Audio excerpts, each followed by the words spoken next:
Imagine in 20 years, you're facing the decision of whether or not you would like your child to be enrolled in a sexual education course at school. The school your child attends will offer a course where they will actively learn the importance of preventing teen pregnancies and the spread of STDs. Which do you choose? Do you choose for your child to take the course, or do you choose for them to opt out? Today, I will be informing you about the pros and cons of teaching sex education in schools. I've done extensive research on both the pros and cons, so I am qualified to give this speech today. I will be going over some of the pros and cons, such as how getting a proper education can prevent unwanted pregnancies and the spread of STDs. I will also be speaking about how most schools do not teach a full sexual education course and how teaching sex education in schools can go against the moral and religious beliefs of parents. I want to begin with you by discussing each of the pros that I've just mentioned, starting with the first point of how getting a proper education in schools can prevent unwanted pregnancies. According to Bright from ACLU.org, young people who receive a better and more comprehensive sex education are less likely to become pregnant than those who receive no education at all or an abstinence until marriage education. A study was done by the University of Washington on a national survey of 1,700 teenagers from the ages of 15 to 19. Researchers found that abstinence-only educations are not as effective as comprehensive educations that are received. Pamela Kohler, the study's lead author, stated that it's not harmful to teach teens about birth control in addition to abstinence. As reported by the CDC, sex education is supposed to teach teens and adolescents the importance of being safe when it comes to having sex. These courses also help students realize the importance of using contraception. A comprehensive sexual health education should include appropriate, medically accurate, and culturally relevant skills and content that focuses on promoting healthy sexual development for teens and adolescents.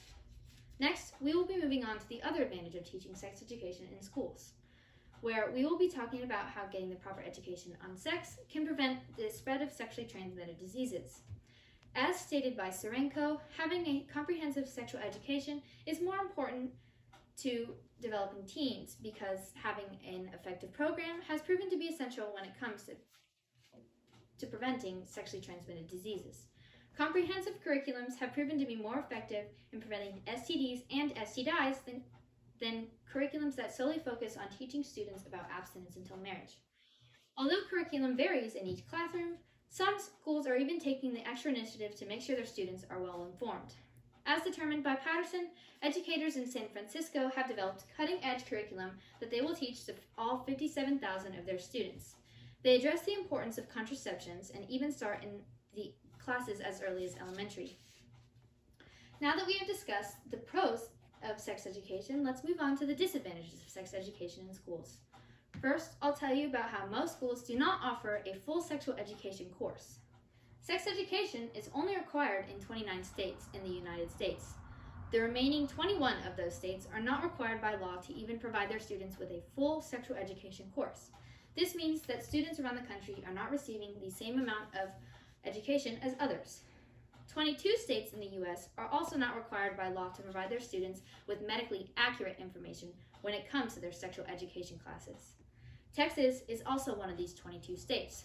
So this means that the school boards of these 22 states are who decides the curriculum and how they provide their students with it, as specified by Bundo. The other downside to teaching sex education in school is how teaching sex education may go against the moral and religious beliefs of parents. Religion plays a very important role in society, but as reported by PandiaHealth.com, many religions do not support the idea of sexual education in schools because it goes against their morals. Discussing the importance of contraceptives is a large proportion of sexual education, but religions have often had strong opinions against the idea of contraceptives. Religions such as Catholicism, Islam, and Judaism all go against the idea of contraceptives and what that means. These beliefs often result in controversy in schools and communities. Based on the 2020 Census of American Religion reported by the Public Religion Research Institute, only 23% of Americans identify as unaffiliated. So that means that 77% of Americans all follow a religion or culture. Most Americans follow some type of religion, so this results in many different cultures and beliefs in communities. Now that I have given you some of the pros and cons of teaching sexual education in schools, let's go over the main points once more. Getting a proper education in schools can prevent unwanted pregnancies because it helps adolescents realize the importance of contraceptives. Young people who are better informed about sexually transmitted diseases and how to prevent them are more likely to be more cautious when it comes to having sex.